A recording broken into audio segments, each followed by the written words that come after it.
E aí, galera, chegamos na nossa aula de conselho consultivo. Vamos dar sequência às aulas. A última aula foi de conselho fiscal e dando sequência nos órgãos estatutários, chegamos no conselho consultivo, que é um órgão importante da EBSER. Quais são as principais características dele? Ele também é um órgão permanente da EBSER, assim como o conselho fiscal, assim como o conselho de administração. É, e ele tem como principal finalidade consulta. Então, o que é que as bancas podem trazer de diferença, quer dizer, de pegadinha? Pode trazer mudando a palavrinha permanente e a palavrinha consulta. Permanente mudando para provisório e consulta para deliberativo. Então, eles geralmente tentam confundir em relação a isso. Além de ser, ele é um órgão de consulta principalmente para a diretoria executiva e para o conselho de administração, ou seja, é um órgão que dá suporte à diretoria executiva e ao conselho de administração, que são os dois órgãos administradores. Com relação à composição do conselho consultivo, ela é também, assim como o conselho administrativo, um órgão que tem muitos membros. Então, como tem números e são muitos para você memorizar, as provas gostam de cobrar em relação aos membros. Então, vamos ver que membros são esses. Nós temos o presidente da EBSER, que ele preside também o Conselho Consultivo. Então, o presidente do Conselho Consultivo é o próprio presidente da EBSER. Percebam que alguns membros que vão aparecer aqui no Conselho Consultivo, nós também temos lá no Conselho de Administração. Então, a gente precisa se orientar com relação a quais são esses membros que vai ter num conselho e não vai ter em outro. Eu vou explicar aqui quais são.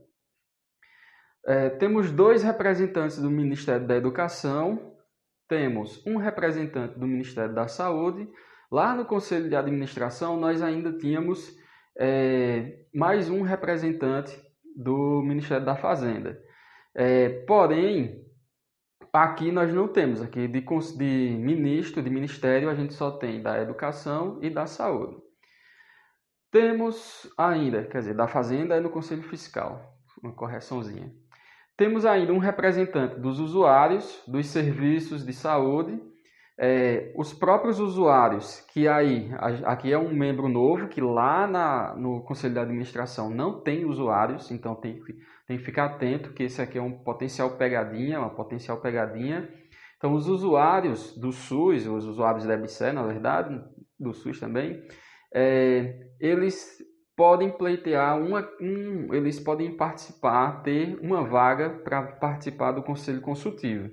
E quem indica esse usuário é o próprio Conselho de Saúde. Então, o Conselho de Saúde, ele indica um usuário para poder fazer parte da EBSER, do Conselho Consultivo da EBSER.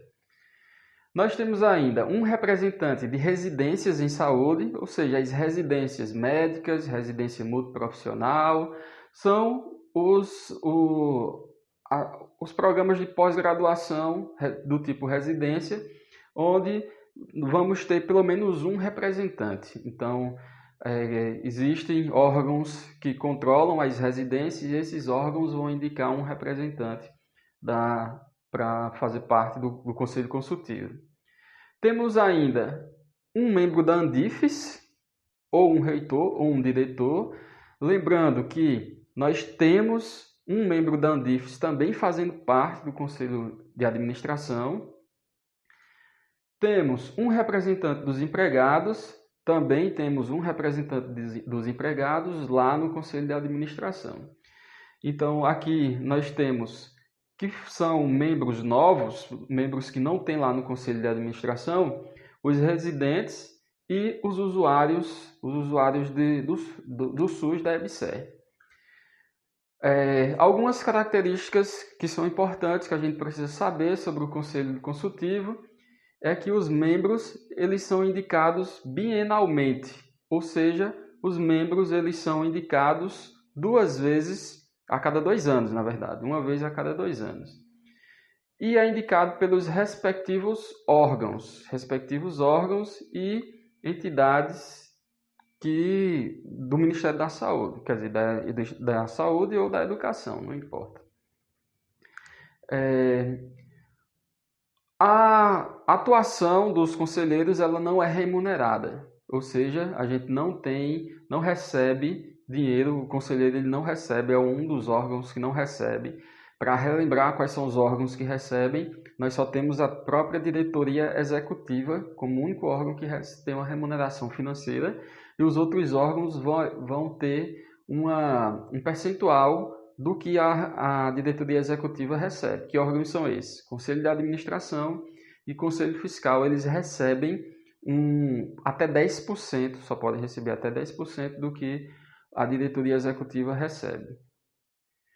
Competências do Conselho Consultivo. O que é que ela faz? Qual é o objetivo dela? Então, é simples. Se a gente já sabe que ela não tem a função de deliberar, só tem a função de consulta, então o que é que sobra para ela como competência? Se ligar nos verbos. Então, ela opina, ela vai ser consultada e ela vai opinar. Opinar sobre o quê? Sobre as linhas gerais políticas, linhas políticas da EBSER. Então, as diretrizes, formulação de políticas é tudo feito pelo Conselho de Administração, diretoria executiva, mas o Conselho Consultivo, digamos que ele dá uma opinião sobre aquelas políticas, diretrizes que a administração quer tratar. Propor linhas de ação, então, além de opinar, ela ainda pode oferecer dos seus conhecimentos propostas de como melhorar aquelas políticas, em que linha que ela vai ter que seguir, ou seja, ela pode ajudar a melhorar as políticas da EBSER. Acompanhar e avaliar anualmente o desempenho da EBSER. Então, como tem representantes de várias classes da sociedade, eles funcionam como uma espécie de fiscalização, mas na verdade não é uma fiscalização, eles vão apenas acompanhar para ver se a EBSER está com um desempenho bom, o que é que eles podem ajudar, o que é que pode fazer. Assistir à diretoria, assistir nesse caso significa ajudar a diretoria executiva e o conselho de administração no seu trabalho de administração. Então o conselho consultivo ele ajuda, ele é um órgão de apoio administrativo. Mais informação agora sobre as reuniões. As bancas adoram cobrar como é o funcionamento do órgão, não só do Conselho Consultivo, como de todos os outros. Quando se fala de Conselho Consultivo, nós temos que as reuniões elas são feitas apenas uma vez por ano. Isso é no mínimo. É claro que pode ter outras reuniões, mais de uma reunião no ano. E isso ordinariamente e extraordinariamente sempre que for necessário. Como é que cai em prova? Então, trouxe uma questãozinha onde vai mostrar aqui, está perguntando lá, qual a resposta, quanto ao Conselho Consultivo da Empresa Brasileira de Serviços Hospitalares, assinala a alternativa correta. Letra A. Os membros do Conselho Consultivo serão indicados trienalmente e designados pelo Ministério da Educação. Letra B. O Conselho Consultivo é órgão permanente da EBSER que tem finalidade de consulta e apoio à diretoria executiva e ao Conselho de Administração. Letra C. A atuação de membros da sociedade civil no Conselho Consultivo será remunerada e assegurado o reembolso das despesas de locomoção e estada necessárias ao desempenho da função que é considerada relevante. Letra D.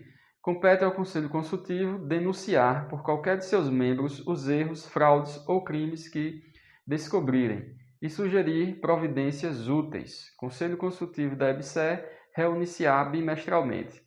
Então, tudo que a gente viu está nessa questão aqui, quase tudo, né? Então, de cara, como o conhecimento está fresquinho ainda na cabeça, mas não é uma questão tão difícil, nem tão fácil assim, a gente vê que a letra A ela vai estar incorreta porque os membros não são indicados trienalmente, ou seja, não é de 3 em 3 anos, e sim de 2 em 2 anos. Letra B é a nossa questão correta, a nossa alternativa correta. ela é um órgão permanente e tem a finalidade de consulta para a diretoria executiva e para o conselho de administração. A letra C, a atuação dos membros, por que ela vai estar incorreta? Ela vai estar incorreta porque a atuação dos membros ela não é remunerada, e a lei está falando que é remunerada. Letra D, compete ao Conselho Consultivo denunciar. Questão de denúncia não é do Conselho Consultivo. A parte de competências para denúncias é principalmente do Conselho Fiscal. E o Conselho Consultivo, na letra E, Conselho Consultivo reúne-se-á bimestralmente. A gente viu que não, que ela se reúne no mínimo uma vez por ano. Então, é isso. Logo mais sai a aula de comitê de auditoria, que é um comitê importante. Os outros comitês, quando parte para os comitês, o tanto de conteúdo não é tão grande assim, então vai sair mais rápido. Certo? Então, espero que tenham aprendido alguma coisa. Estamos chegando aí na reta final para o concurso da EBSER. Assistam, reassistam, pode tirar as dúvidas. Se surgir alguma dúvida, pode perguntar aqui embaixo nos comentários, que eu estou toda hora olhando os comentários e aí eu posso responder a vocês. Valeu e até a próxima.